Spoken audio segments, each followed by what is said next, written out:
Mayor Sakala? Here. Counselor Prasadi? He will not be. Counselor Hall? She's on her way. Counselor Mangini? Here. Counselor Matthews? Here. Counselor Pisner? Here. Deputy Mayor Santinella? Here. Counselor Thomas? Here. Counselor Eckhart? Here. And Counselor Spinoni? Here. 9 members present.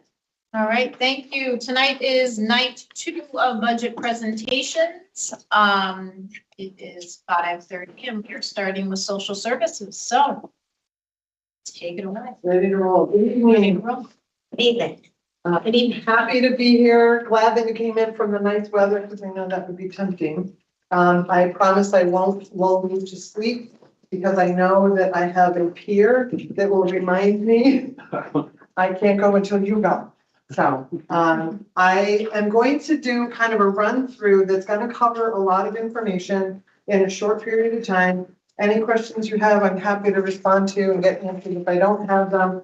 And I'm hopeful that this presentation gives you a little bit of a clearer understanding of who social services is and what we do and how we're structured and organized and the complexities of our budget. That's my goal.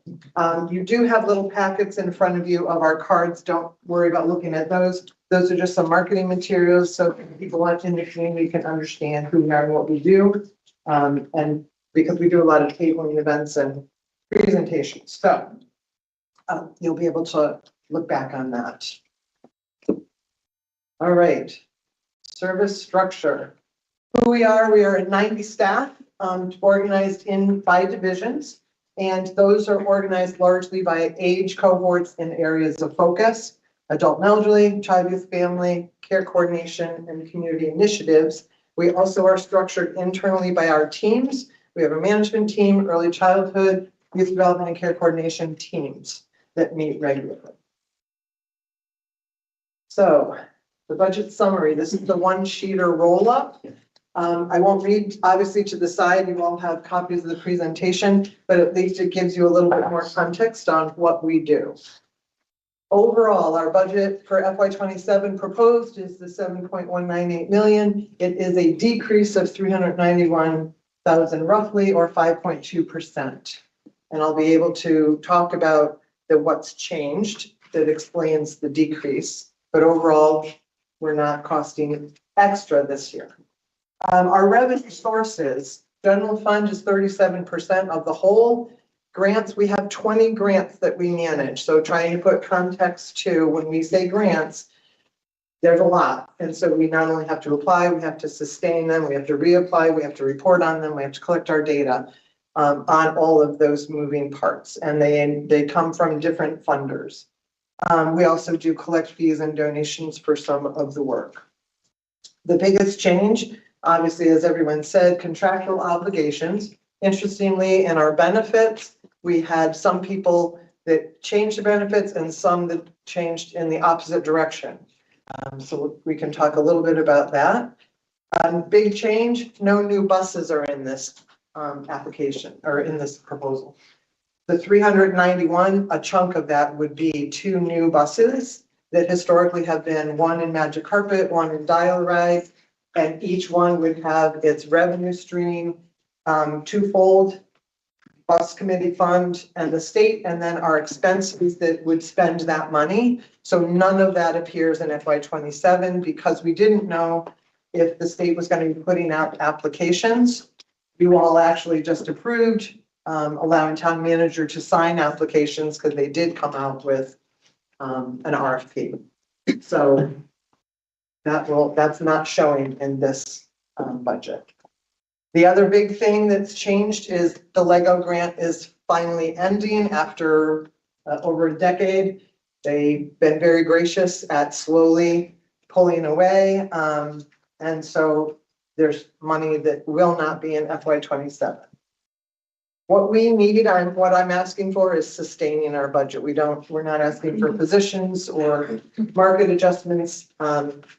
We just want to sustain what we do have. Another way to look at our budget is for every $1 of Enfield taxpayer money, less than 2 cents goes to our department. And I did that calculation with John, so I didn't make it up. I witnessed it too. Oh, yeah, you did that. Okay, so Division 1, Social Service Administration.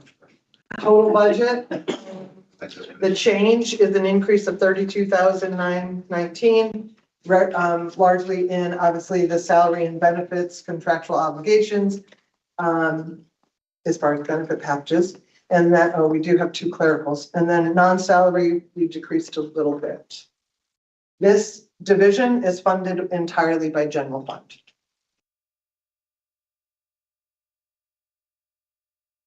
Adult and elderly, next division. Included in that is our dial-a-ride, magic carpet, congregate meal program, and education and support that we provide. For example, right now we're doing caregiver support groups through a grant and working with people that are caregiving their loved ones and just need a group to come together and commiserate with and get support. In this budget, we have 6 grants for this division alone. 69% grant funded, 26 general fund, and fees. Again, the biggest changes are the buses. Next division, Child, Youth, and Family. It's our largest division. It includes our Child Development Center, the Family Resource Centers, our Youth Development Programming, and our Youth Center. The big change here, the 271, is largely from the LEGO grant going away. We have everything still in place with all of our staffing. So this one's a little bit complex because the LEGO grant crossed over 2 different fiscal years. Their fiscal year was like September. It started in September. Ours obviously is July.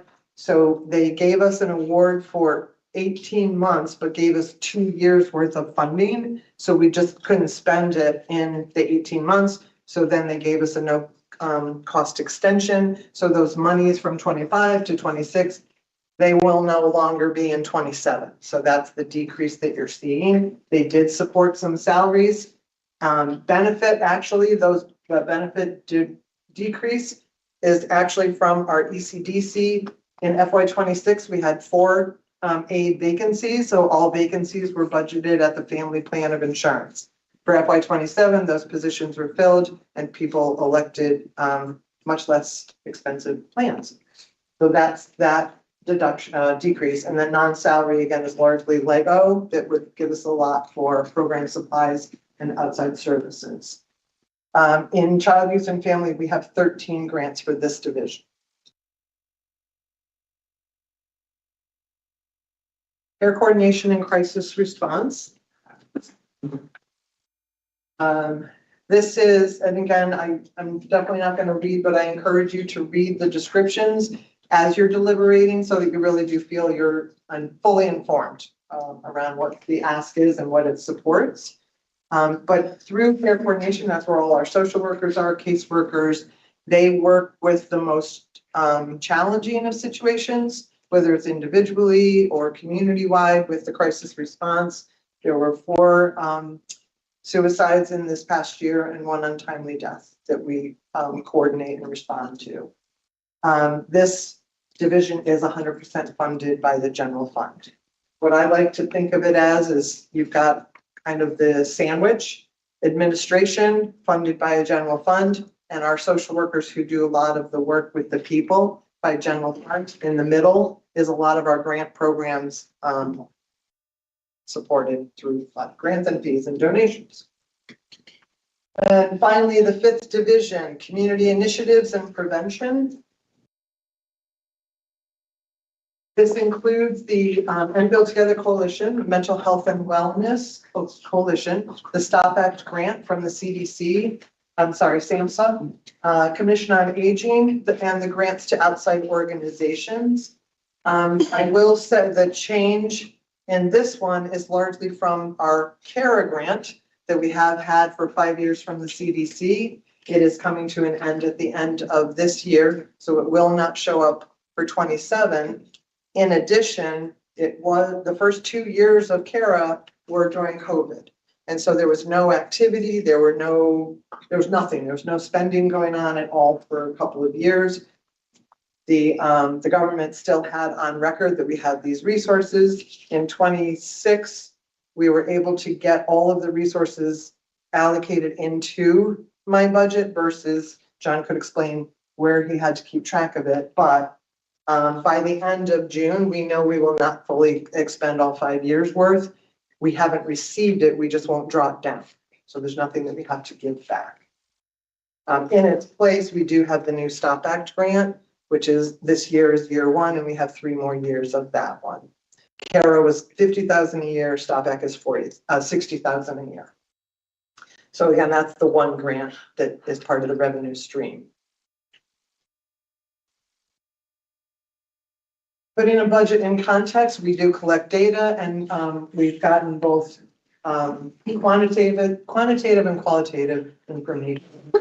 So some of our data, we've had 33 encounters. Those are what I call, those are touches, right? That we have staff that have to respond. They have to pick up the phone. They have to answer the door. They have to figure out what it is that somebody's calling for and is in need of. And the top 3 reasons are basic needs assistance, financial assistance, or issues with housing and homelessness. Care coordination referrals, again, that's our group of social workers. Once the encounters are done, they kind of get assigned over based on what people need. Care coordination picks that up and assigns the cases. Top 3 needs have been, again, basic need, benefit counseling, and protective custodies that we receive from the police department. The program participants, again, keep in mind, we keep unduplicated count where possible. So unduplicated count, these are the different types of programs. Obviously, the benefited programs, homeowners, renters rebate. Our family resource centers are learn through play groups, extremely popular. Our child development center is fully enrolled with waitlist, and then our youth center are the top programs. Some more data, the meals served, 160,000 meals served in a year. Over at Stowe, we feed not only ECDC, but we feed Head Start, the STEAM program, and then this incorporates our Mark Twain weekend program. And recently, in the last year plus, we've been doing the weekday program. Enfield Housing Authority provides some funding towards that program. So those are the number of meals, and it can be anything from breakfast, lunch, dinner, or snack. In the early childhood realm, at Mark Twain, it's 1 meal a day, 7 days a week, including holidays. Screenings and assessments, we do around PHQ-9 is a depression screen that we like to do, especially with elderly. Self-sufficiency matrix to determine what are all the areas that somebody needs help with. It's an evidence-based assessment tool. We do the outcome scale is in reference to our JRB diversion youth. We have to kind of assess them coming in and going out of our of the services. Substance abuse scale. So those are some results of those are the numbers of screens. We get different results. For example, in early childhood, we're going to be doing an ages and stages screen, identifying early on if there's any developmental delays that we could connect them to services to avoid more costly interventions. Our rides from Dial Ride and Magic Carpet, you see there as well. So I'll leave you with, these are some comments that we've gotten. This is our qualitative data. And you could take a second. If you can't read the screen, they are in the PowerPoint. Yeah.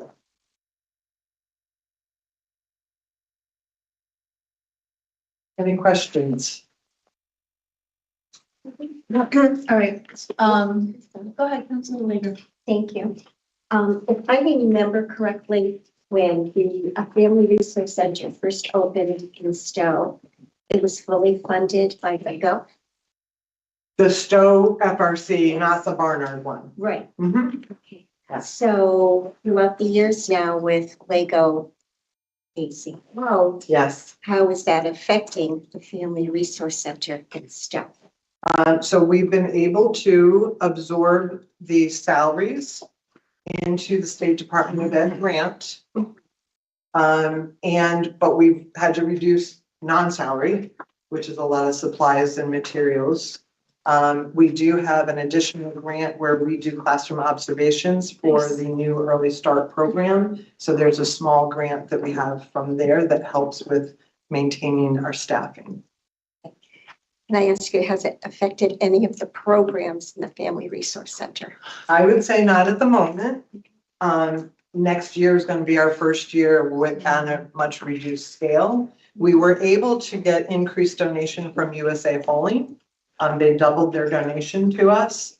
We're still shy. It was about 80,000 less we have to work with this year. Thank you, Cindy. Any, I'm sorry. go ahead. I'm not familiar with the program. My kids did not participate in that. But is this a program that parents pay for as well? Yes, they play for the learn and play groups are paid for. We do a circle of security, which is parent education. I don't believe we charge for that one. And otherwise it's the staff that are doing maybe a one-on-one connections with outside providers like Work for Free. So that's another part that's part of their job to do. But it can be something where family participation can, Yes. okay, we can find a balance. I wasn't sure if it was a totally free program. No, one of the things, so good question, good point. With many grants, you do get restricted on whether or not you're able to. So for example, our meal program through the state to the NCAA to us, we're not allowed to charge a fee, but we must offer them the opportunity to make a donation. So we collect the donations. Same thing with our dial ride. We're not allowed to charge them a membership fee. We can offer them a membership donation. My mom always paid a fee. We've collected membership fees that now we've been made aware we can't do that.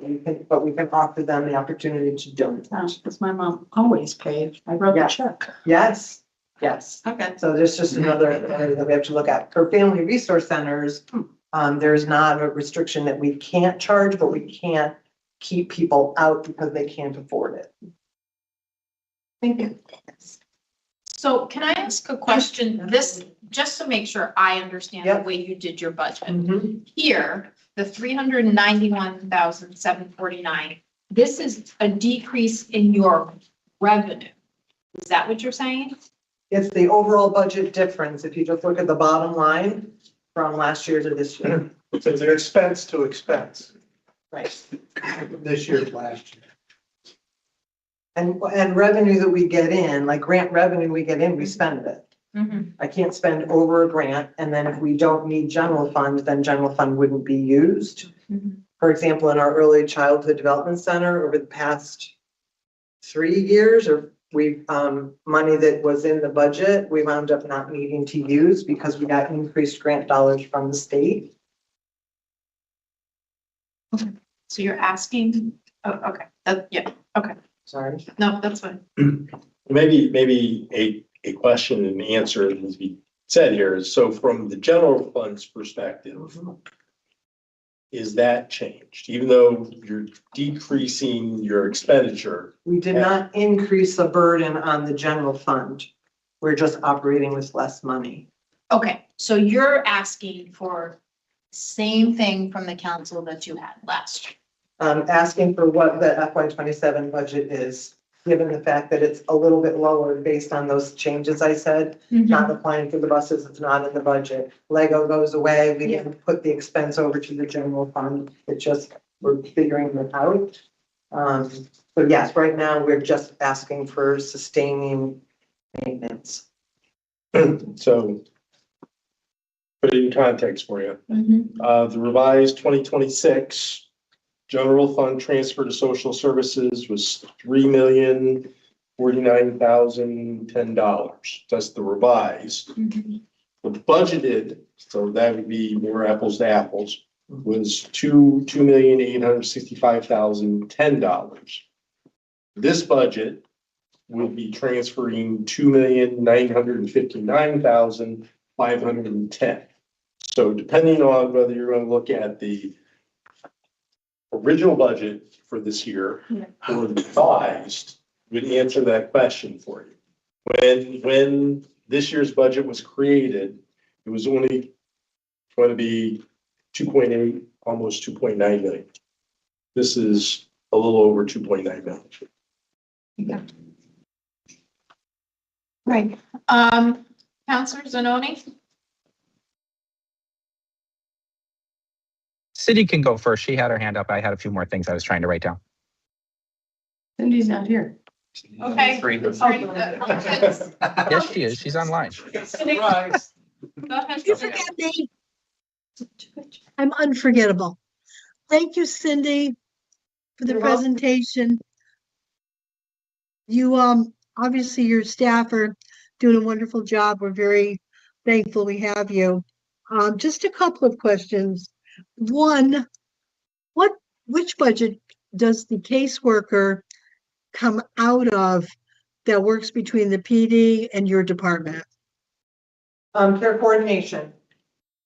And Okay. that actually is under contract negotiations right now for all of the care coordination, social workers and caseworkers. Okay. And the other question they have regarding the dollar ride and the magic bus, what would the total cost be for funding those two? So the general fund funds a significant portion already of Dial-A-Ride. It's 300,000-ish or less, because there are grants, but they're small grants. One is like 42,000, another one is similarly. They're both in the low to mid 40s. So the bulk of Dial-A-Ride is funded by the general fund. Magic Carpet is 100% funded between grant and fees. So are we okay with what we have, or are these two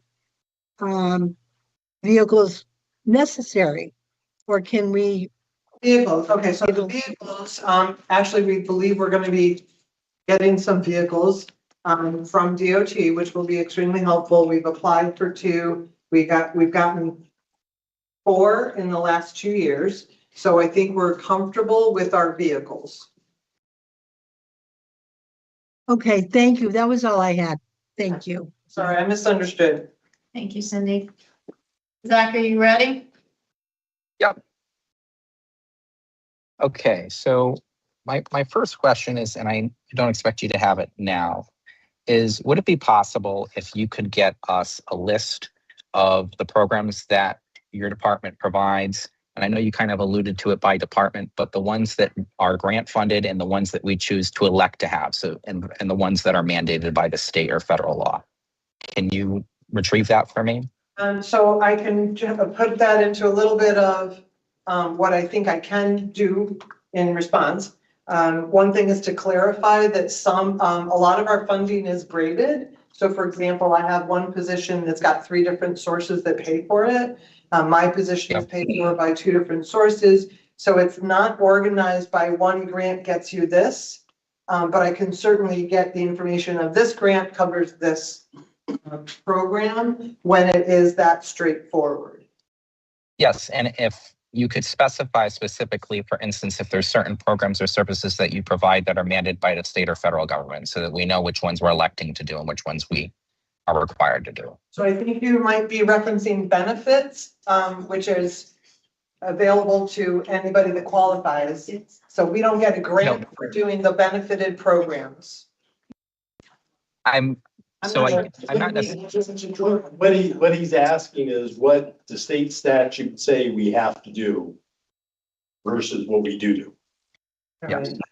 I don't think we do anything besides help people fill out applications for state programs. Yeah, I think I believe we have a mandate. URA would be part of that. Oh, sorry, yep, URA is, URA for sure.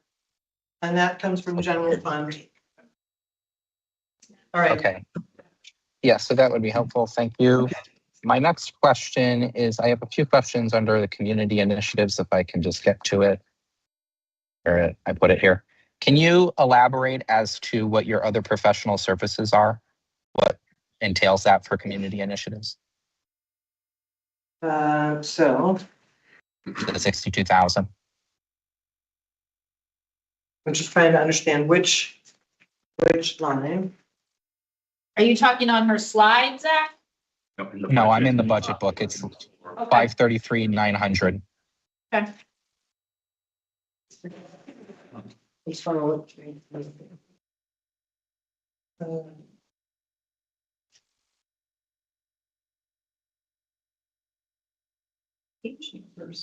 Oh, nice. So here's, okay, I think I know what you're talking. So in community initiatives, there's two areas. One of the, outside services is kind of the grants we give out. Specific to the Enfield Together Coalition, we have monies from the from SAMHSA, previously from the CDC, and 40,000 from the general fund.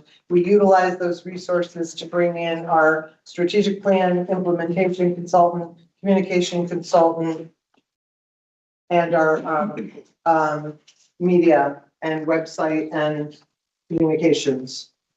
So the grant monies largely support those. Okay, thank you so much. And for travel, can you elaborate for your travel expenditure? The travel For is, 11,665.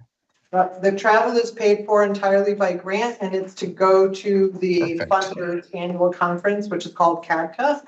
And so it is offered twice a year, and one of those times we are able to bring youth. But they're, Thank you. the airfare, the hotel, the food reimbursement is paid for by the grant.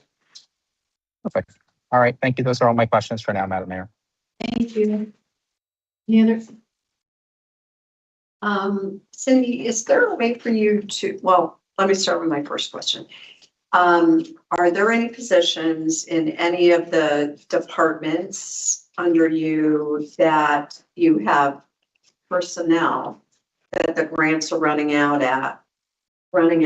that you're keeping in this budget? And I know I just heard you say they're braided, but it just positions. So the only position that was funded by a grant that we are keeping is our lead parent educator that was funded by the LEGO grant. We've been able to incorporate her into the State Department of Ed Family Resource Center grant and not the general fund. And USA Hauling monies are unrestricted, so they go entirely towards that position. Okay. And USA Hauling is going to continue this year with their full grant. Yes, and they gave us a double their donation to us last year, and they're maintaining. Okay. And then is there a way that you can take each division and break it down in percentage of what is funded by the general fund and what is grant funded? Because at one point, and I'm going back to Dorothy Allen days, which is a long time ago, social service was 100% grant funded. The town put very, very little dollars into social service. And I just want to see where we went from to where we are now with general funds supplementing. It's on every single slide. Each division, Okay, I it's on looked your at the slide. slides. So it's in the slide. Yeah, and it was in the presentation, yeah. Okay. I think that's your question, right? Is what you had on every Correct. slide, I yeah. tried to break down per division, what programs are in that division and the funding streams, allocations, 5% for general fund grants and fees and donations. Let's hand out this. Yep, yes. I'll say one of the things that we had talked about early in this process is that the way that this budget is presented now is maybe not as easy for people to see the answers that you're asking for. Right. I mean, back in the day, we would have each division. Yep. And then with each division, we had, here's what the general fund is. Yeah. So things have changed. It's not as clear. And so you'll look on those, it's there, but it's just not an aggregate like I think what used to be. What? Yeah. And so as we, talked about this presentation, the challenge to Cindy was, okay, make this easier to understand. Because we know it's a difficult thing to get around. She's done a great job of doing that. I think there's still more work we need to do. Please think of this as maybe a multi-year project to get to where we need to be, because we've kind of gotten far away from that. Yeah. But I think, again, she's done a really good job of identifying general fund revenue streams versus grants to Yeah. at least start that discussion, so you can understand that the general fund is a bigger part of this particular part of the program versus another. Gotcha. Thank you for this. I didn't look at it, so thank you. All right, great. And I think that's all my questions. Any other questions? John? I'm just assuming on page 104, the miscellaneous expenditures of $108,500 are going to be reallocated across all of those organizations below. Right, so out of the total community initiatives budget, the 10,000 is, put aside for Commission on Aging to work on their charge. The 98,500 is that you all will determine which organizations that have applied would receive anything. The 40,000 is general fund straight to the coalition, and then the Stop Act grant is the grant. So the amount going to the department to use is 40,000 out of that 208.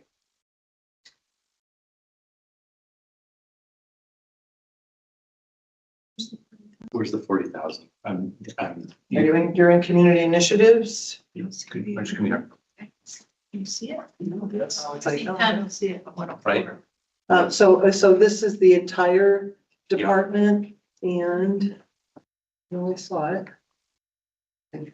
John, I thought I saw it in my version. So I know I saw I'm it just, on revenue, I think this is where, because this is the expense versus the revenue. right, this is the expense that you're looking at on those things. So it's not broken out by the revenue source. So within that, we have multiple, so we have what we call, we've a division, not a division, an org code for, or a, grouping of accounts for the grants that she's talking about, Stop Act grant. Then we have another one for each one, and those ones made.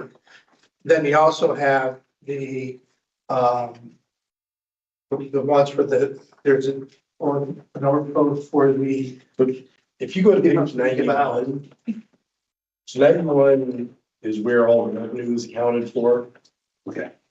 So the Stop Act grant should be on page 90. So this is child youth, right? Next one on community initiatives. Stop Act here- grant. Oh, there you go. Okay. Right, those are the revenue streams, and yes, in expenses, the expenses are not by revenue stream. That's the challenge. No, right.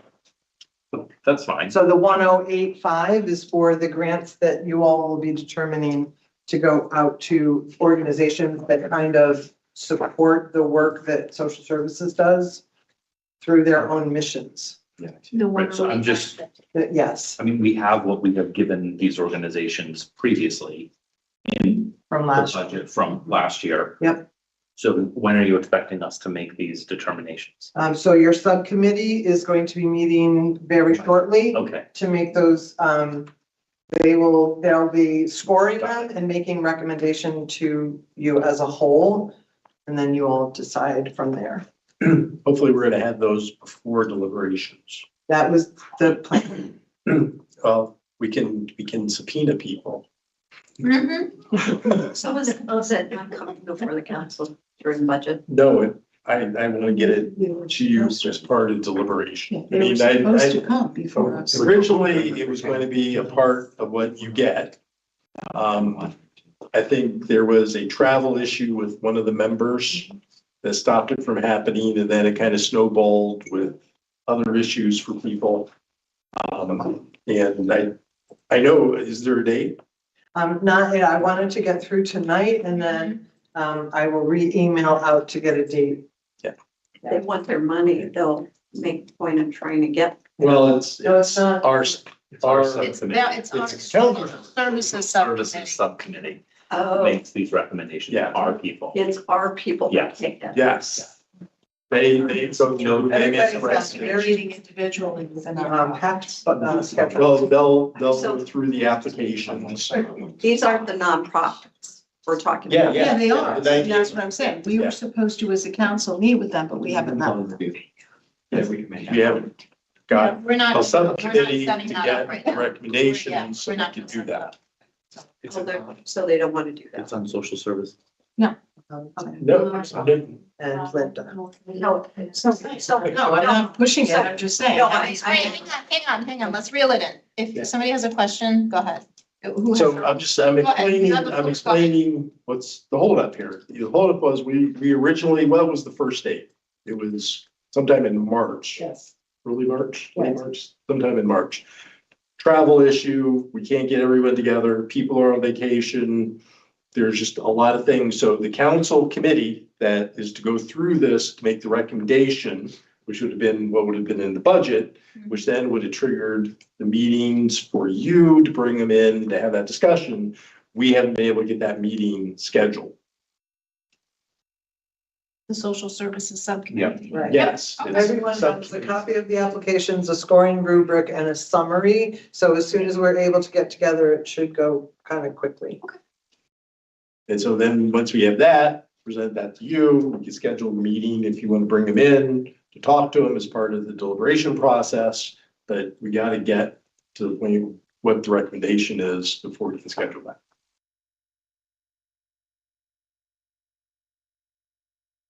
Any other questions for Cindy? All right, Thank thank you very much. All right, next is DPW.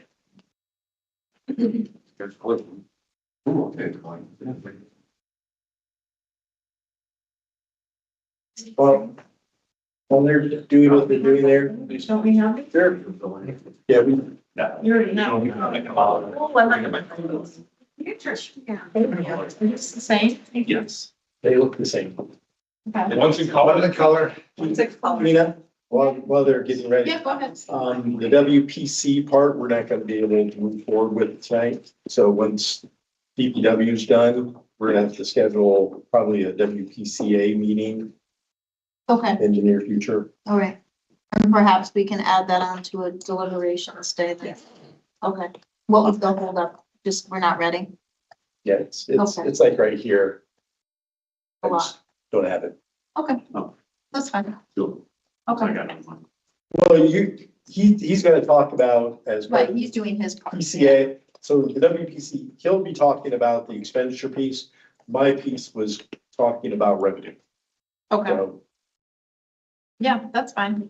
We can add, we'll be here for Yeah. budget deliberations. We'll add something. Yep. All right, take it away, Donna. Whenever you call. give me 1 second. Yeah. I'm waiting. No, that's not. Street that, I did see. Roll down Yeah. there. Use the clicker, so you can get better much. He shoved me at death, that's what I said. Yes. like, oh, it's a gun sales. Oh, his town manager raised his taxes. Used to work at Southwick. I know what's there, John. Adam. There should be under budget 2027. Budget 2027, there should be a presentation. Uh-oh. There should be, I tried to There should see be a Erin folder. last night. I said, she's There's a folder outside. She's like, everybody. But there should be a present. I'm like, I'm. I said, you go. Whatever it's worth. It's not it. Oh, that. No offense to God. I'm glad I got help. Can you start your That's the meeting. That's the guy. Didn't they say potato chips? Eat sandwiches without. Bless you. I do. First. I said that the shit. We always used to have sandwiches with our sandwiches. Costco, and you have a big, like, I know it. Costco things. Freaking- Stick them in that room. Yeah. I know, well, it's You getting. have it all memorized anyway, so it's fine.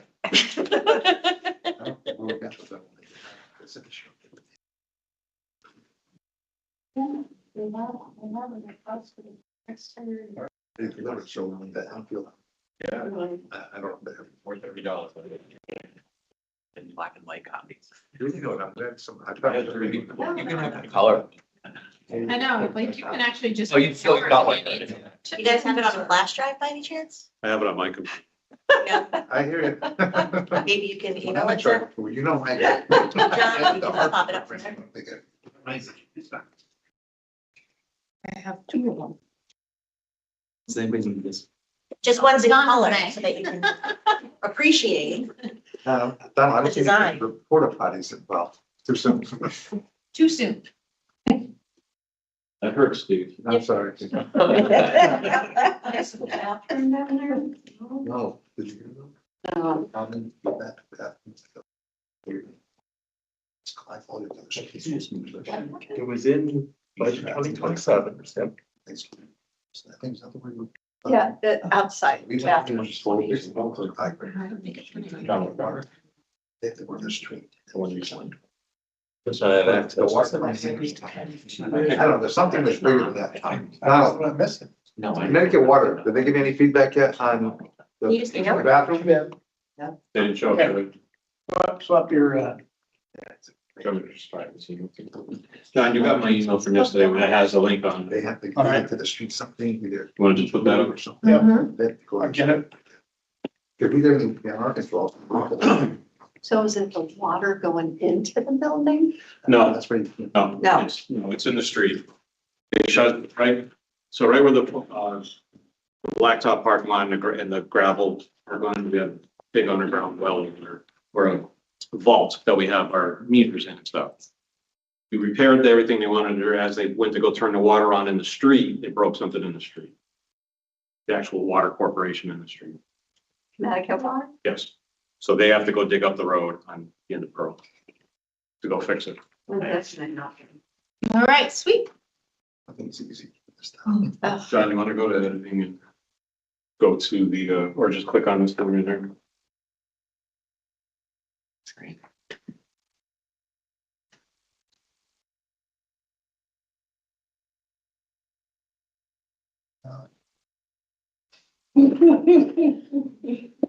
There you go. Yeah, we're moving. There we go. It's not part of my 10 minutes, Matt, right? Oh, no, your time has been That's- taken. that's good. I'm just kidding. That's it. We're gonna need like. My clock has been going. I don't know. Shoot. It's getting dark out. Good evening, everybody. Good evening, everybody. I'm Donald, as we all know. And Eric Whitehander, our Deputy Director of Operations. And Carl Johnson would be here, who is our new Deputy Director of Capital Projects and Admin, but he is recovering from an injury he sustained over the weekend, so he's not here. So we have the director at top, myself, we got Carl and Eric. We still do not have an assistant director, a full-time assistant director, which is the former Ken Gillette position. For that, we have Rick Davenport, our fleet director, Ruben Gabriel is our facilities manager, and Todd Matheson, as you all know and love, is our WTCF superintendent. We have 136 FTEs. We have 7 divisions, 3 direct supervisors, and if you count Eric, Carl, and I, we have 6 total management for 136 people. But before going forward, we'll take a look backwards. We went the upper left corner here. This is Memorial Boiler that went down. That's the old one on the left. The new one is on the right. On the right side, we have some entryways that we've done for Crandall. This is the high school before, the gym before custodial staff. We finished it, and this is what it looks afterwards. All done in-house. We have memorial floors before and after. In the upper left, and we have our giant, the largest boom I've ever seen to go do the copal up top and to polish the brass and all that kind of good stuff for town hall. We also have the Crandall gym on the bottom that was repaired. Dugouts at the hollow, and the pickleball courts that we have. Very successful, by the way, we had a soft opening a few weeks ago, and it's just been mobbed pretty much every time, which has been great. So to roll up, the first three have one asterisk next to it, and that's reflects some town manager reductions, which we'll talk about. WPC has two asterisks, which actually means an increase that the town manager provided at the time. A lot of our stuff is due to salaries through 1029 increases, which John, would you say was about 9? It would be 3 years worth of increases or about 9.28% of the salaries. Just on the salary side alone. So yes, we're coming in at 3.5 higher, and WPCF is minus 1.9 million as it stands right now. And just one clarification on it. It's not an overall increase to the budget. It is only in these divisions, okay? I include an estimate of what the salary increases will be in the non-departmental expense of the budget every year. So I have an amount estimated for the 2 years that were in last year's, in the FY26 budget. It's just not within their divisions. So it looks like they're getting whacked this year and they're taking a big increase, but it doesn't impact the overall budget. Sorry.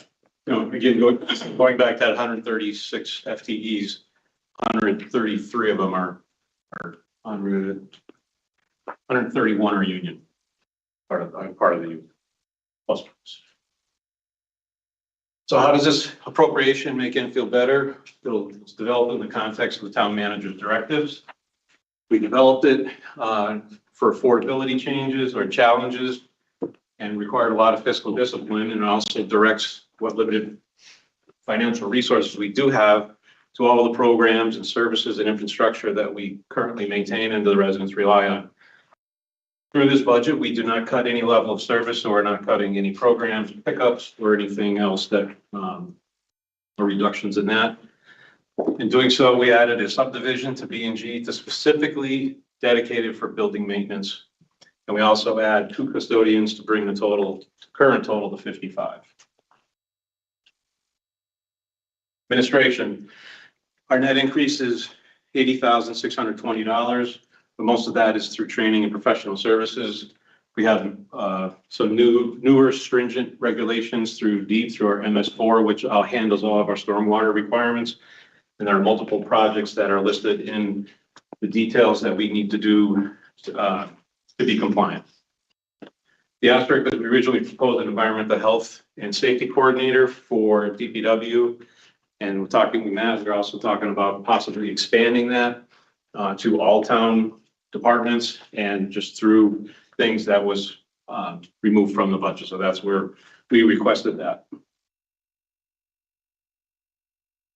B&G, 1.5 increase, and salary itself was almost 500, and the health insurance and Medicare was approximately 140.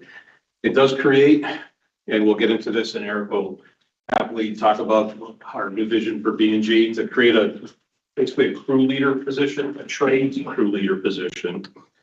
It funds the plumber and an HVAC technician to enable the creation of a preventative maintenance plan.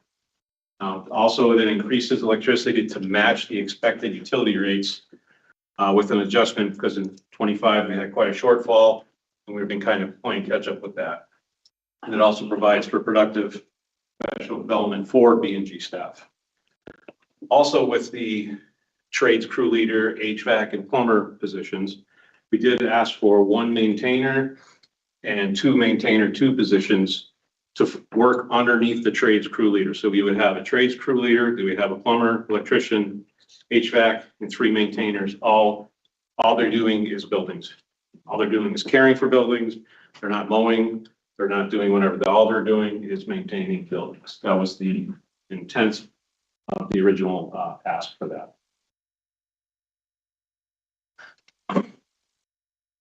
Custodial, we've had just over $1 million increase with salary. We've increased our supplies as every year. I do come back to you folks and ask for transfers of money to pay for more supplies. Overtime went up as we've been trying to keep we've always been short on overtime. So again, I've always seemed to come back, and it's first time new. We've had seasonal for custodial, and it's going to work out fantastic. We've asked for, in this budget here, we asked for 2 more custodians, but our original proposal brought that, we asked for 4 to bring the total up to the original 57 from 2 years ago. Fleet, modest increase of 82,000. Most of it is salary and parts, and those parts alone, we have now over 450 assets that fleet maintains. And again, that's a moderate increase for them.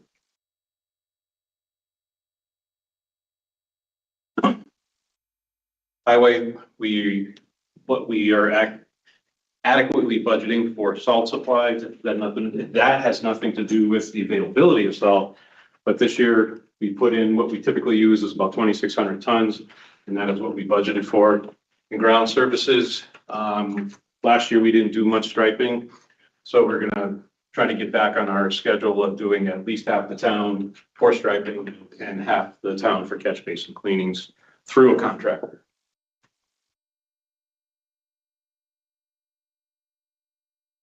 RM.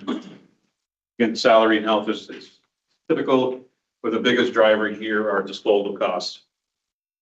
Now on the bottom, where the FY27 rates, that's what they're going to turn to. So for MSW, we typically average about 14,000 tons a year. So a $6 increase, that's $84,000 just for trash alone. SSR is single stream recycling, which means everything goes into one green bin instead of having to separate it like cans and all that stuff like that. That's going up $5. So we average about 3,500 tons for that. Bulky is going up $6, and hauls are going up about $12. So a haul means every time that USA comes to the transfer station, they bring an empty container, they unload the empty container, load the full one, and put the open, then put the empty one back in its place, and they charge us $257.25 right now to do that. So this is a huge driver for the RM division. WPC, we originally, through the request, we originally had $0 for capital, but with town manager put in $989,000 back into it, but we're still out from, compared to last year, we're $1.9 million less than what we were last year.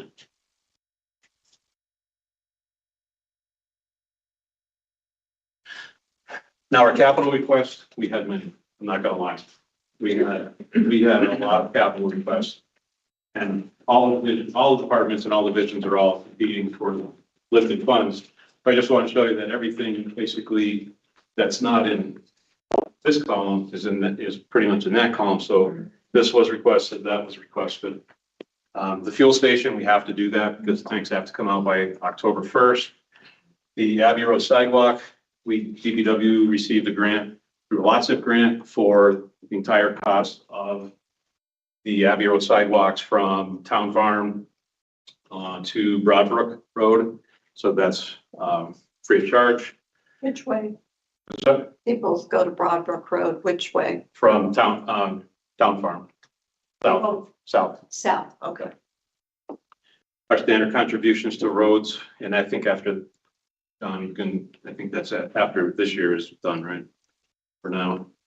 Summers Road Culvert, we also received a grant from LOTSIP. DPW filed for LOTSIP grant for that. There's a large culvert right at the town line that we also received, so we need the funding for design. Now the B&G requests, again, are many. We have it was funded, the Alcorn chilled water fan coil units, and Eric is here to explain what those are. And our athletic field lining robot. Anybody ever seen a robot, the lining robots? Yes, they're pretty impressive. They're incredibly impressive.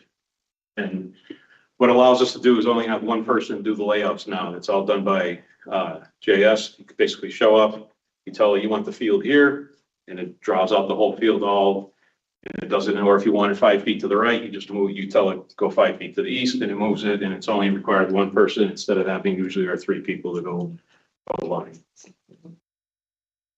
And we have some new code compliance for fire extinguishers. Eric can explain that to you a little later.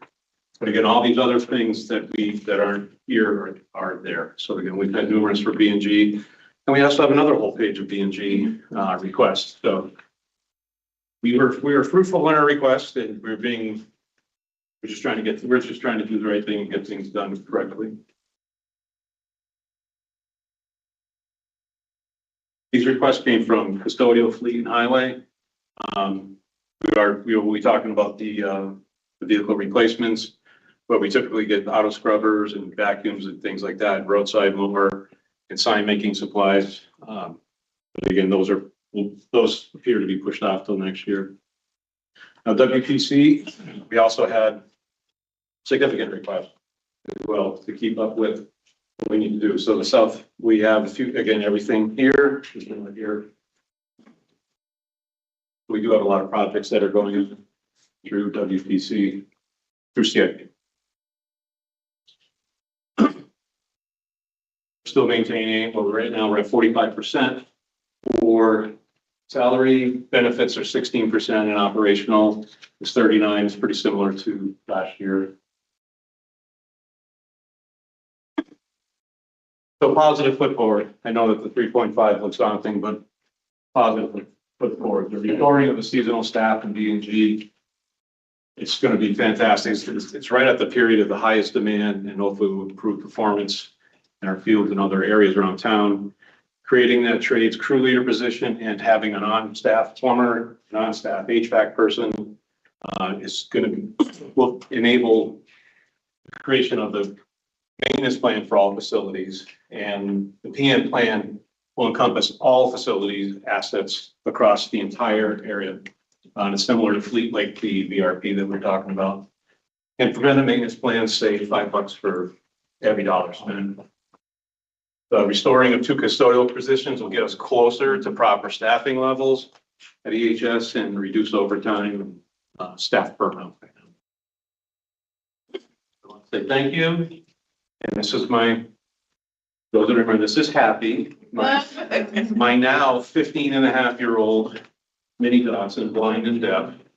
And this is my 16-and-a-half-year-old. Yeah. Oh, what a good way to end your presentation, Donald. Eagle Whippet. What you're Oh, doing. you have no idea what's that. And that's a little hobby I do on the side, is woodworking. That's cool. So, nice, but you're a very good baker. Bring the dogs next time. So yes. All right, thank you. Thank you. I actually have a couple of questions. If you don't mind, I'll just go first. The custodians that we funded a couple of months ago, right? Have those been filled? Yes. Perfect. And then, so you saw sort of a positive result as far as work getting done, and was there overtime that came down? So yes, our monthly overtime cost in there, in custodial as a whole has come down from about 1,800 hours a month to around 1,000 hours a month. All right. So that's pretty good. And you just have to remember, a lot of custodial overtime is unavoidable. It's not stuff that the town really pays for. It's funded by people requesting spaces for events. And then there's other things that are just unavoidable. But yes, we did see a significant reduction there. However, we are still putting a lot of overtime that we shouldn't have to into Enfield High. Mhm. And I am still getting complaints. We're actively having to manage the cleaning plan that is very much piecemeal at Enfield High because of the lack of staffing there. Okay. And so you originally asked for 4 more and what's in the budget is 2 more? I think it would be helpful just to understand the totals. So what we're talking about is the nighttime custodians, and the building needs 9 to function the way it should. Mhm. We currently have 5. Okay. I asked for 4 additional, but the budget request from the town manager, all due respect, is for 2. Okay. Which has our total at 55 overall. Yeah, That's across both shifts. okay. If 2 were to be capped or 4, we would put that to the agenda. Okay. The preventative maintenance plan, this may be a silly question. Is that something that is in writing? It will be. Sweet. When you have something, like even if it's a conceptual, I think it would be wonderful to see it. And I think that that is something also that would be beneficial for the public to see, because these are buildings that are fairly new. We have, you know, a referendum coming up, and hopefully we'll have more new buildings, and seeing that plan, short-term, long-term, and step-by-step would be very helpful, I think. If, just a comment if I may. Yeah. The preventative maintenance plan is not as much, and Donald said that it was similar to the VRP. And I'm afraid that has you thinking that it's kind of a procedural guide that sits on a shelf. It's not. It's an active work plan that is used by every employee that's involved in it every day. So to drill down to the granular, a PM plan would go all the way down to the air conditioner that's serving this room right now. And it would include when the belt needs to be changed, what differential pressure requires a filter change, how often that filter change happens, and what filter goes into the unit. Things like if you had an HVAC tech, we would be checking gas pressures. We would be checking the condenser fan motors. We would be cleaning the coils on the outside, cleaning the coils on the inside. That's all for one singular piece of equipment. We plan to do this times everything else in the whole, every piece of facilities related, Chris, every pump, every fan, every blower, every piece. So I understand Right, your well, ask. regardless if it's in writing I need or the not. people to develop Right. the plan first. Right. No, and that's fine. I'm not saying you want it right now, Okay. but whether it's in writing or a sort of training, and this is what is going to go into procedure and that's what's going to happen.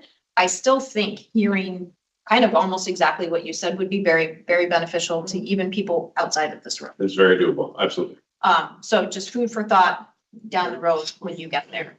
And all right, so Donald, when you talked about the HVAC, the plumber, and the trades leader.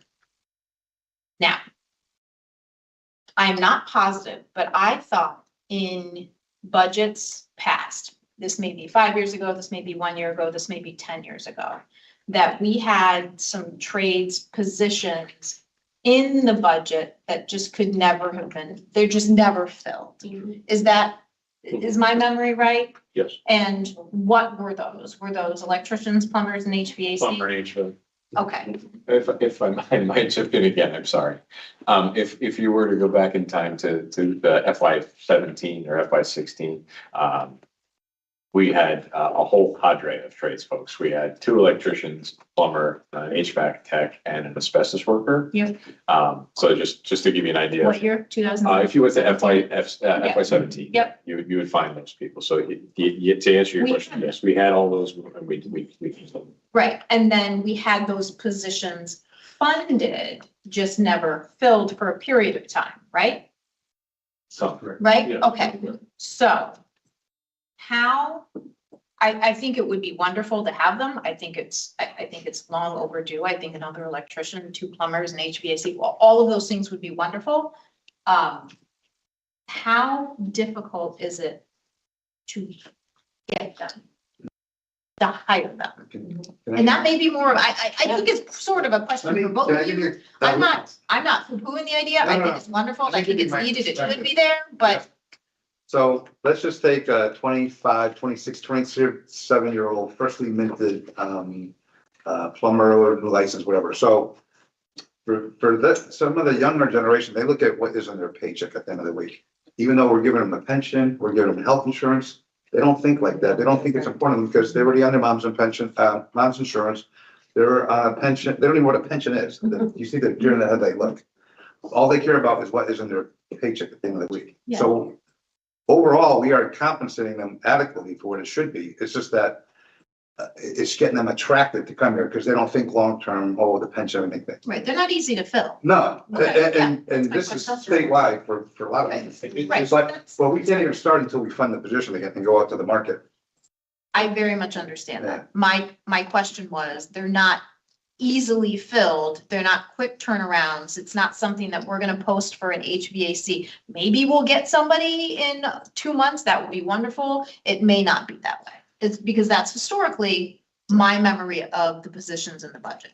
Correct. And then when we didn't fill it for year after year, it was easy pickings to just eliminate, saying, oh, we'll just outsource it. But that's expensive too. Yep, I get So that. each year it's a different decision. Okay, We've also made the salary competitive with the area by reaching out to the local union halls Mhm. and also surrounding towns. Yeah. So I think we have a real good shot if we I push forward. hope so, yeah. yeah. Okay. I think those were my questions. Thank you very much. Zach, I saw your hand up and then it went down. Yeah, I don't, it's like not working anymore, but I do have questions. Yeah, my hand will no longer go up. It's like broken. I don't know if that's a sign that I should stop asking questions. but- Yeah. Okay, so my first is for the dump. Do you know the total cost that we have to operate the town dump out of the refuse and collection and disposal? Dump cost, the annual dump operating cost.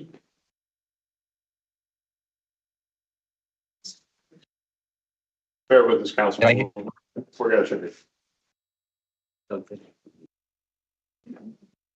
Did someone say something? I couldn't hear it. No, Sorry. just They're answering. looking for that. They're looking for it. Okay, So just the bulky disposal and the hauls are about $300,000. Just Okay. that. But that doesn't include the personnel cost. That doesn't include personnel or anything else, correct? That's just the disposal cost, that's the transfer station. can you get the personnel costs to operate the disposal factored in? Get that number for me? When you can, it doesn't have to be now. You want some Personnel cost. personnel. Isn't it in the budget? There's no. Yeah, it's in the budget book. Transfers. So that, yes, for the transfer station. So which of these position classifications are at the transfer station? Are they, So. I'm assuming they're not all the equipment operators. Have to get back. You want to break out all the costs? I'll have to get that. He's gonna try Yeah, to that's get fine. that back to you. Okay, thank you. And so that kind of brings me to my second question. Are we still revenue neutral for the dump, for people that are coming in disposing costs, that's covering that? We are not revenue neutral, no. Okay, because there was a time in which the town council, it was revenue neutral. Do you know when that changed? I do not. Okay. The number that comes out of the general fund, if we could get that, I'd be appreciative. Doesn't have to be now. Okay. Who has the money for the scrap metal? Does that come back into Public Works? Yes, no, it goes back to general fund. It goes in funds okay. It goes into general fund. Okay, thanks so much.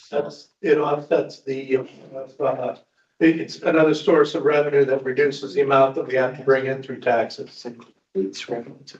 Perfect. All right. Out of the building and grounds, how many people, and I know that we don't always have it broken down by trades. Do you have a rough number of how many people handle the landscaping? All of the people who are listed as laborers would be engaged in that activity, as well as anybody that's an equipment operator. So Okay. the rough number, I think, would be 18. Okay. All right, so I'll try to run numbers on that. Do you know of towns similar to our size that go out to bid for landscaping? I do not. Well, 'Cause let I me know say that- Middletown does. Well, let me just point out that there's not a lot of towns that have merged the building and grounds with the schools. So you have to understand that we're not going to be as comparable in that as what you would like. Okay, Shows to the schools and the. Yeah, exactly. I did some research on it, so it is hard to find numbers. okay, thank you. For salt, did I hear it correct that you noted that we're utilizing this year's salt numbers for the projection for next year?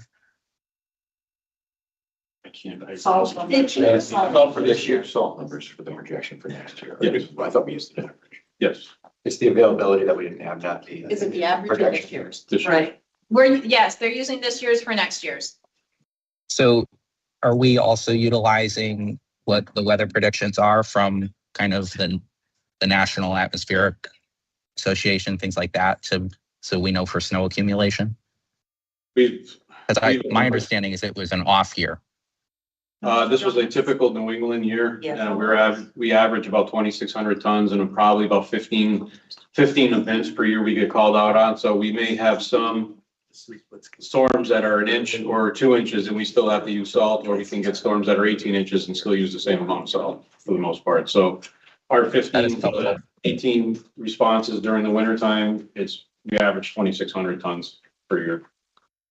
That's appreciated. That's Thank over you. the last 5 years. For the $818,000 for the fuel tank, did we ever have an update on discussions about opening an account with one of our gas stations here in town? We had a very lengthy discussion with somebody very close by to Moody Road, and the problem that they had is they cannot get our data. So every time that any one of our vehicles pulls up to the pump, on the actual fill pipe, there's like a hockey puck that it's on the fill pipe, and there's a corresponding hockey puck on the fill pipe. And once those two mate together, it downloads all the information from odometer readings to speeds to error codes to anything that went wrong, any aggressive stopping, so anything regarding that, it all gets downloaded and dumped into it gets dumped in the Munis, and that's how we base our preventative maintenance plan on. We definitely could go to a station, but we lose all that data. Then we're going to require humans to put in the correct data, and we're just never going to know if anything went wrong from getting downloads from the computers. So. Okay, thank you for that information. So let me finish writing some of that down. For the sidewalk gap closure, was it a resident request? I didn't hear what the rationale was. Did you hear complaints from residents from it, or is safety concern? That was from former Councilor Ludwig that we applied through Plaza. So it's a councilor request? Yeah, and ultimately. Okay. For the Alcorn fan, is there consideration to the fact that I think pre-K through 5 wants to make that a school facility again, and it would be under 70% reimbursement? Could you repeat the first part of that, Counselor? I didn't hear that. Oh, my apologies. For Alcorn, did you consider for the fan coils that you noted in there that the school modernization committee had interest in potentially utilizing that as a school? And I know that there's not enough students in that building right now for it to qualify for any at the reimbursement rate for the school system.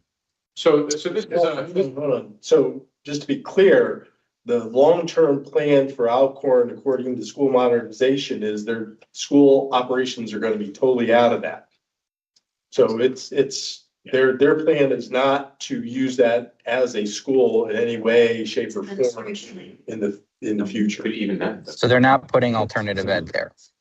They are, but that still doesn't qualify it to be a school. Okay. All right. And for the robot, I feel like I heard it before, but just for clarifications, you're not going to be able to replace personnel with it, correct? No. Do you know how many hours We're going to be able to personnel uses for the line? I'm sorry, Counselor? Do you know how many hours the current personnel spends on it for lining? That's variable based on a lot of factors. So the robot gives us the ability to use less paint because we don't have to put the lines in and have them be permanent because of the way it works. So if you line a field, you have to measure everything out. And when the measuring out takes a really, really long time. But once it's measured, then it's upkeep. And the thing about upkeep is that you don't want to have to measure again. So if I have a soccer field that I know is going to be used for a week in September, but then it's not going to get used again until November, I'm still going to send my crew out there to reline it every 2 or 3 weeks so we don't lose the lines. When I have a robot, I don't care if I lose the lines because it's all GPS. I can send them out there at night and put these lines out if I wanted to. But the problem is that this is the busiest time of year when we're doing these field linings. And we need those people elsewhere because I get the town manager breathing down my neck about grass that's not getting cut, and rightly so.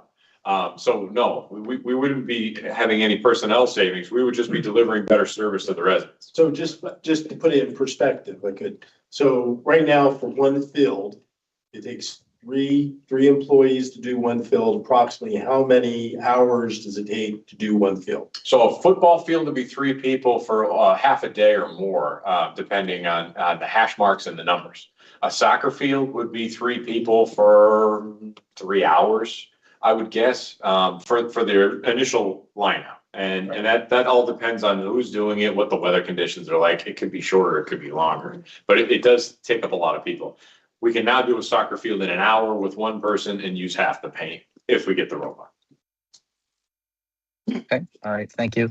And then my last question, can you elaborate as to what the road signage is for the WPC? Road signage. I think in your CIP, you lumped those together. So go back to the slide with the CIP. I think that's what you're referring to. It's for a highway, but I think It's for a highway? yeah, it's for a highway. Road signage and barricades. Oh, no, that is for the WPC. That's for the, but That's for supplying, again, if they have a break at nighttime, barricades, as we borrow them, WPC borrows them from B&G and from Highway. They don't have their own set of stuff. So that road signage is for emergency work or routine work on the side of the road that they would need in barricades. Okay. All right, thank you, Madam Mayor. That's all my questions for now. Thank you, Zach. Any? Just a couple of questions for clarification. On the robot, how long is it guaranteed for? I'm not sure what you mean by guaranteed. Well, mechanical breakdown. It's probably a 1-year manufacturer warranty, I guess. Okay, so it's $50,000. Yeah. We have mechanical breakdown happens after 18 months. How much is it going to be to fix it? Is there only going to be one person using it for training? I mean, because I'm assuming you have to know what you're doing with this robot. So we had a nice demo from the company that came out. They actually painted a field for us with it at Enfield High. Had the lining crew out to see because I wanted their opinion of it. I've done it before, but it's been a while. So I wanted to see what they had to say. And it was really intuitive. I mean, once you get your field plans programmed in your iPad, and any iPad will do, we don't have to buy anything special from them. You can do it with a phone if you want, but the big screen's nice. You fire and forget. You set this thing down, you give it a coordinate, and you say go, and it works off of the GPS satellites. And there's really, it's very simple. There's no training really involved. Can you get any information on the maintenance and the longevity of that? I think that would be. There used to be a time in a day 100 years ago when I was young and they used to come around and try to sell us vacuum cleaners. Okay, I mean, seriously. Turkeys. You got it. And boy, they made them look really, really good. And then they died. And to get them fixed was a lot more money. So I'm a little bit hesitant. I'm not going to lie on that. It's $50,000. I don't know how long it's going to last. I'd like to have a little bit more information on the longevity of it. And yeah, and I mean, just to try to answer some of those questions. So the salesman says it's going to last about 9 years. The town of Avon's Parks and Recs has been using theirs for 5, and it's been running flawlessly. There's a number of other school districts that I reached out to that have this. I've seen it multiple times at trade shows, and I've always been like, yeah. But when he said 50% less paint, I'm like, I got to see this. And they've had them for years. So I mean, if they're willing to lease the object for 6 years, I have to imagine that it would last at least that long. I'd like to see a comparison, 50,000, how much we're gonna save in paint over, I guess to me, it just doesn't add up in my brain, but that's me. I'm just gonna be up, that's me. But we will discuss more on that. I agree with Gina. I was gonna ask the same exact question about the HVAC and the plumber, because I know it's been in our budget and it was taken out, so hopefully this time we can get them. I do agree, we should have an HVAC and plumber on staff, so I don't have a problem with that. You have 2 crew leaders here. So we're looking for the trades crew leader, and let's say, so we want 1 maintainer and then 2 maintainer positions. So I just want to make sure I'm wrapping my head around this right. So on top of the plumber and the HVAC, you want 2 crew leaders? So we have a crew leader now for buildings and grounds. That we would add 1 crew leader who would be only in charge of the trades and maintenance subdivision. So that person would be a licensed tradesman themselves, who would be responsible for a plumber and HVAC tech, our lead carpenter, and if my requests are honored, we would get 2 maintainer 2s, which is a position we've always had. Those would be, chances are filled by current employees. They would move into those roles and open up a regular labor role. And then an almost an intern position of maintainer 1, where we would be kind of building a person from entry level into a more advanced maintaining position and possibly a trades position later on. And to be clear, right now in the budget that I submitted, we have the crew leader position funded, we have the plumber's position funded, and we have the HVAC position funded. Okay. Are our crew leaders like working crew leaders? Yes, and this position would be a person who's a licensed trade, you would be required by the job description to hold a trades license, an E2, a P2, or an S2. So they're not just supervising, No, they would be. they are working crew leaders. And are inside, like our custodial crew leaders and such, are they working crew leaders or are they just supervising crew leaders? Our current custodial crew leaders do a lot more supervising than they do actual working, but they have filled in, and many times when we have an absence and we need a custodian, they are far more valuable to our operation in the supervisory role, given the number of employees we have in that division. Because crew leaders are always working crew leaders, always. I remember, I mean, my husband was one, so they worked as well as supervised. So, I mean, I've always said that, Steve, you've heard me say it a zillion times. You saw one in action last week when he turned off the noise, the fan and that blower last week. That was a work. Well, I believe I saw Ruben plowing my street. If you didn't have enough staffing. Yeah, I believe I saw Ruben plowing my street. That made me happy. And No, you've seen and Donald. I'm sorry, I think they should. Donald, sometimes Donald plows. Well, I doubt that, but No, really, I'm serious. come plow my street. I'll give you a cup of coffee. He has a CDL. I can drive all Okay, the, but that all made the me 2 pieces happy. of equipment in this town. No, but that made me happy because I think our crew leaders should be working crew leaders. I don't think they should just be supervisors. That's my own opinion. I want to get back to the custodians. So we had 9 custodians and there was no complaint about the school. It was always clean, correct? No, I would say that we There was a lot. Oh, God. And we had 9. at the time, prior to the termination. Right.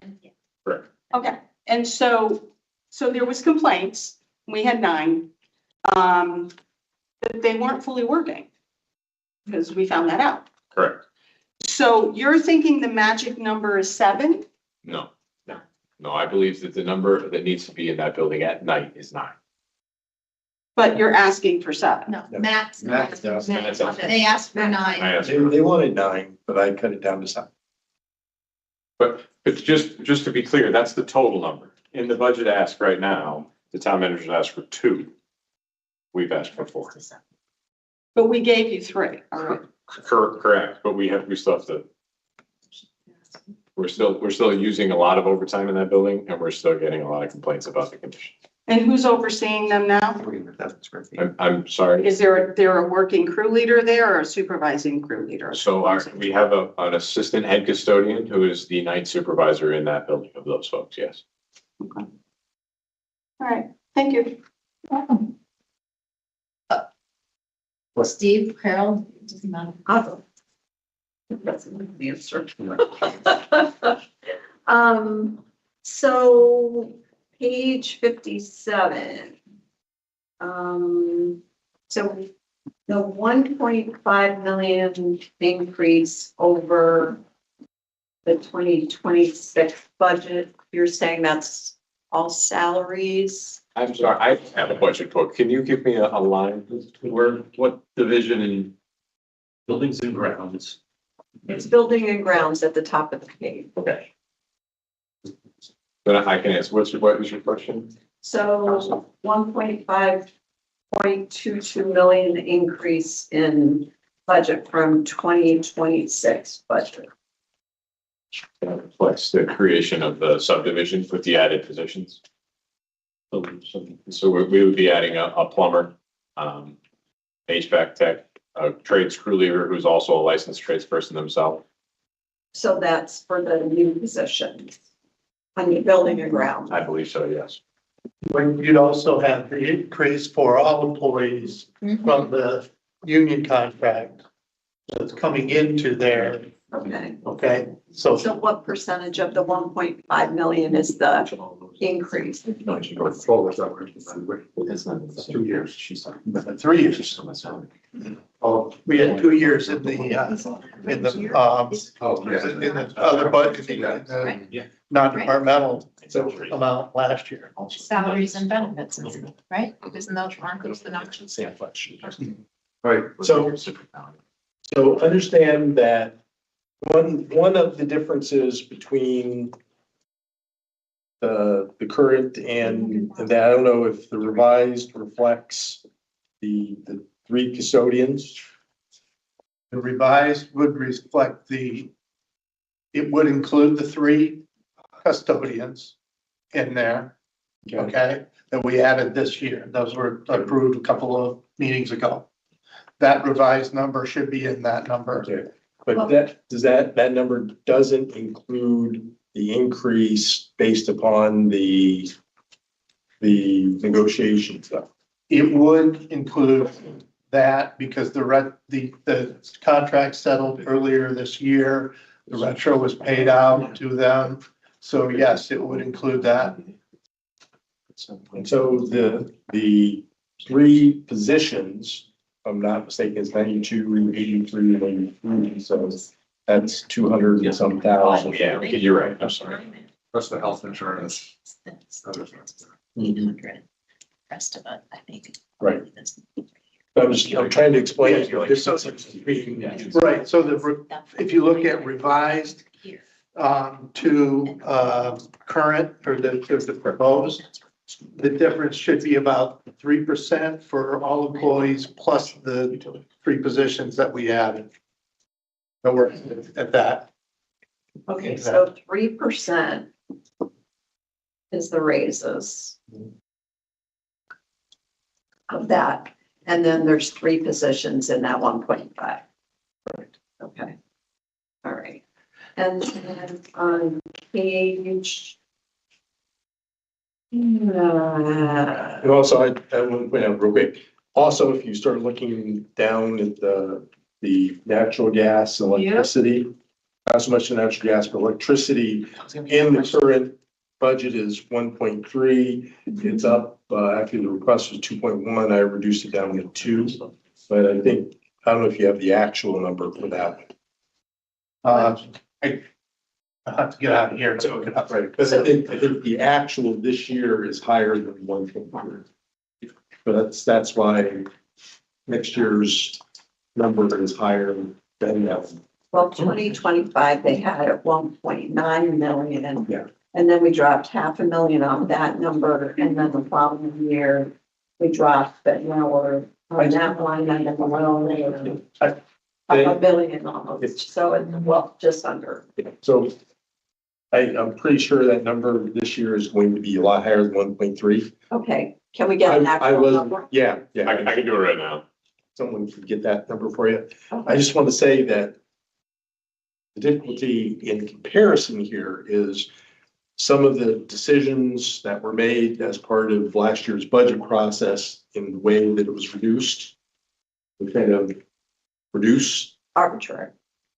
I don't know if I want to use that word, but let's say it may not have been founded on an actual number that you could point to. I mean, Okay. it's like what happens with, I mean, overtime's a really good example of this. You could have the last 5 years, overtime is $500,000, but we've historically said, well, this year it's going to be different. We're only going to do 350, but probably it's going to be a lot higher. And so I think electricity may have suffered from that last year as well. Okay. Then on page 65, which will be under refuge collection and disposal. And I can go through line and, but that page, we're up $3.5 million. Is there something that jumps out at you on that page that? Council, I think the very last line in bold is the entirety of Public Works. Yeah. That's the entirety of it. Oh, the Yeah. entire, for all divisions. Right, which was the roll up on the Gotcha. first page for my, Because it says refuge and disposal at the top of the yeah, page. then underneath that it says, Public Works dash general fund. Okay, okay. So that's the increase overall, your entire budget is the 3.5. Correct, which was in my, one of my opening slides for the roll up. Okay. So I hate to beat a dead horse with the custodian thing. But if we had, how many people were let go? Were there 7? Because 9. Okay, so the whole night shift. Correct. It sounds like. So were they I'm trying to understand how we need 9 people back when 9 people sat around and did nothing. So I'm just trying to wrap my head around that. So what we had was an issue, that it's a clear case of you have 311,000 square feet of building Yeah. that needs to be cleaned on a nightly basis based on the mess that the occupants made. Right. In order to do that, you need to lower the limit from the amount that you're expecting, or you have to lower your expectations. So if you have 7 people in there, or you have 5, you have an unmanageable amount of square footage for the standard that you set for the condition of the buildings in town. That's the basic calculation here. The events of the past don't have any reflection on the facts of how a building gets cleaned at night. I do understand that was a really unfortunate situation. I have instituted a completely new custodial supervision plan. I have a new quality control plan that has not only been in the high school, it's been in every single building in town. And I think our buildings are cleaner now than when I sat here a year ago today. I have a quiet sense of pride about that.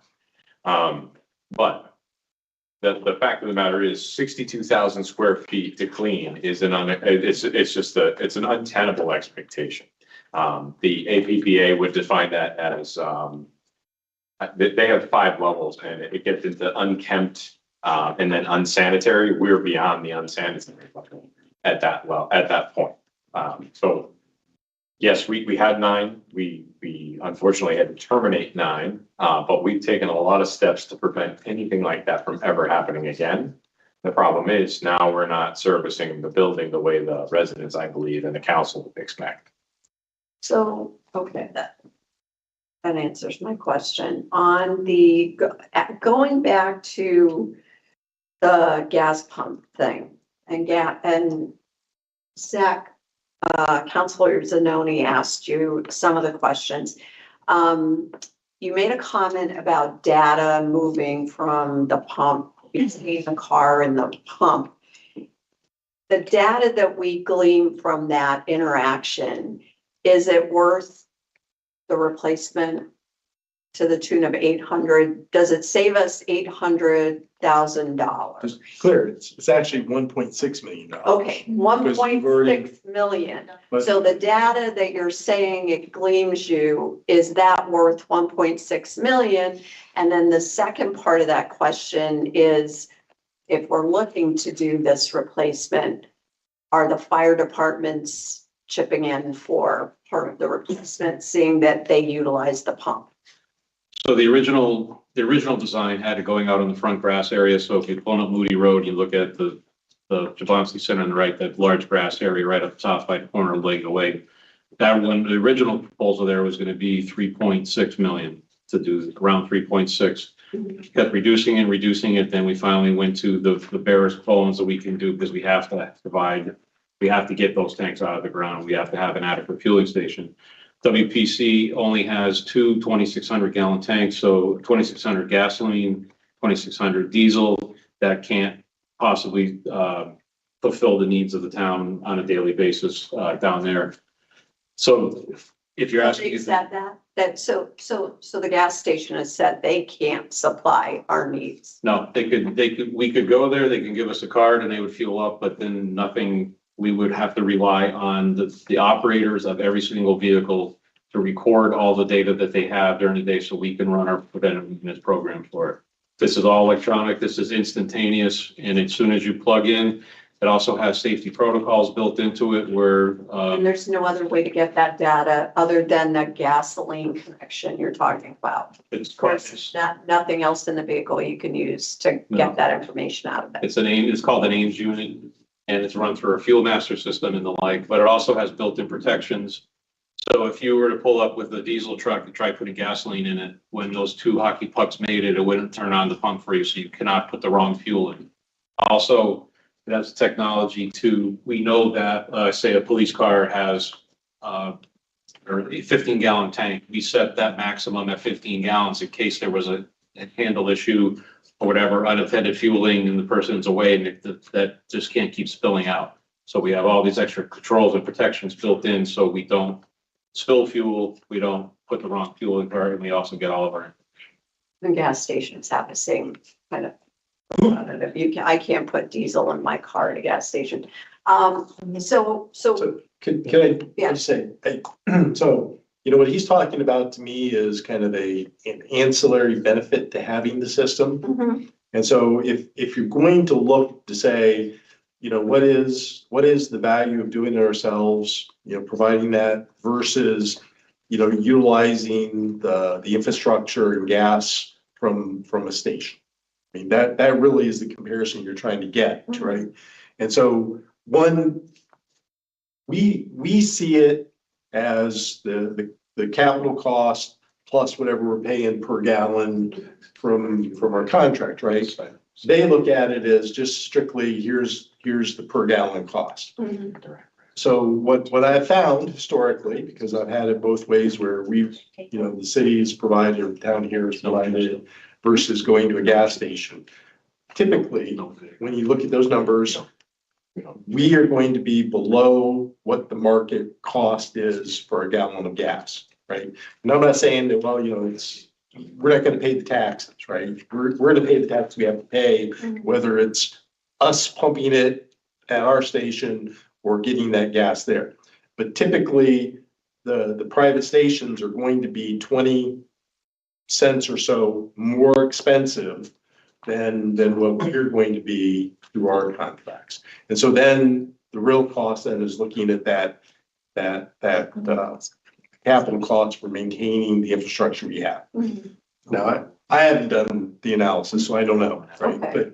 But we should be able to show whether doing it ourselves and all that capital costs on the annual basis is cheaper than if we go to the gas station. And I'm assuming we should have done that already.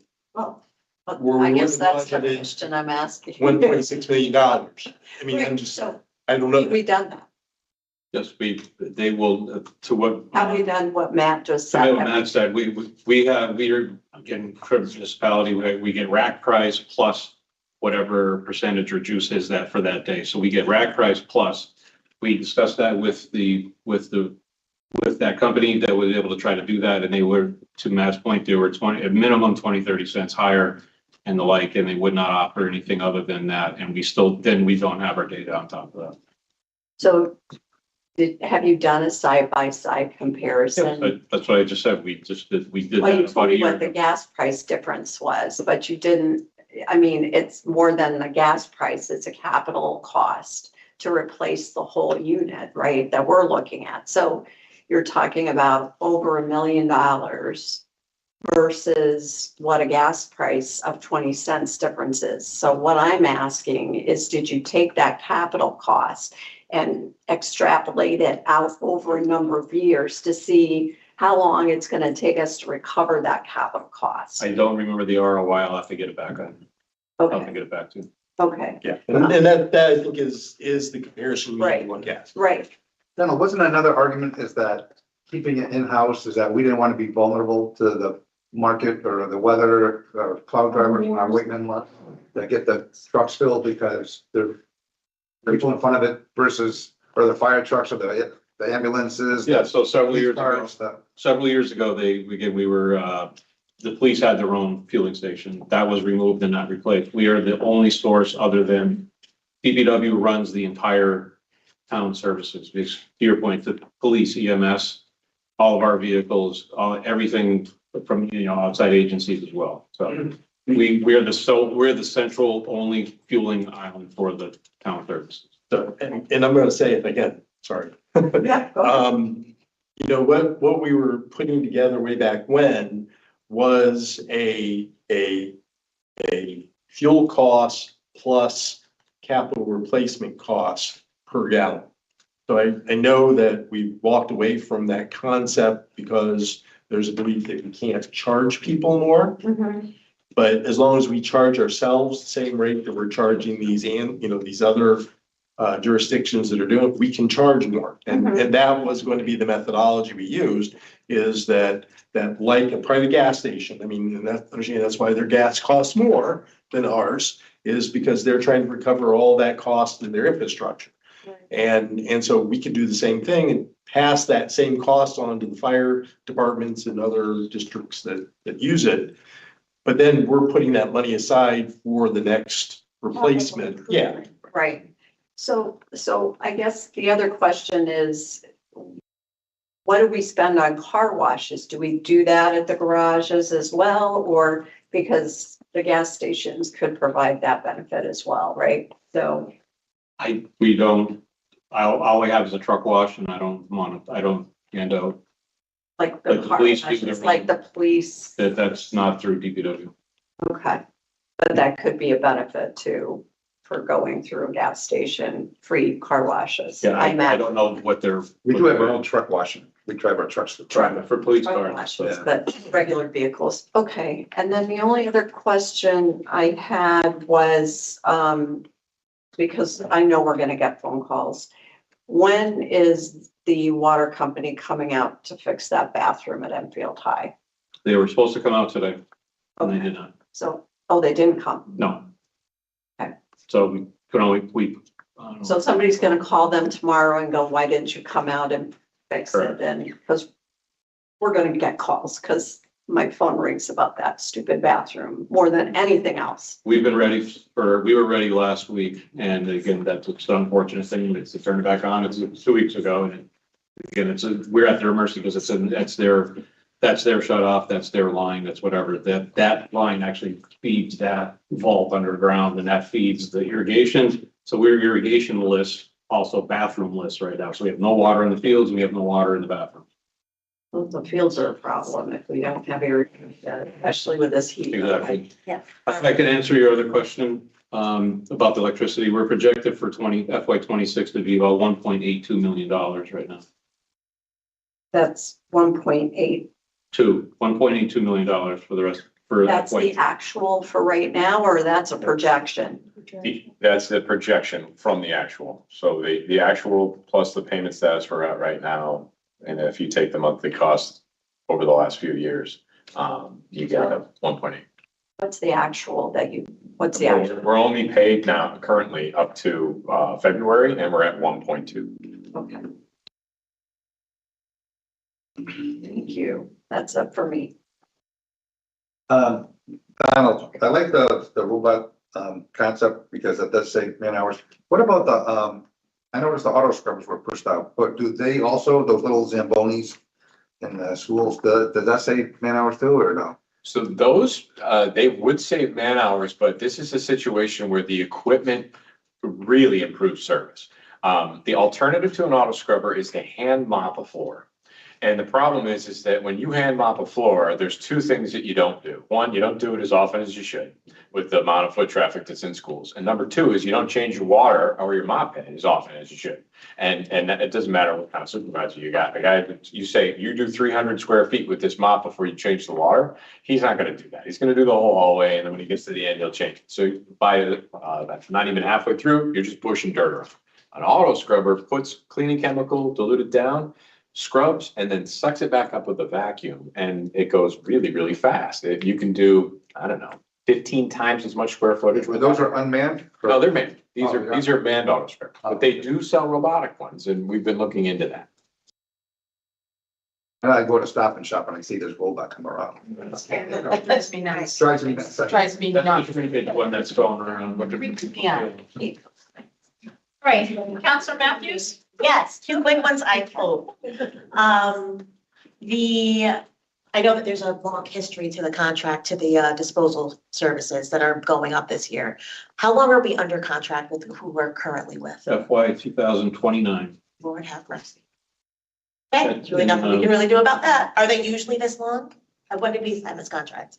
This was a 5-year contract Okay, for the town, not through Matt, but all town managers. But okay.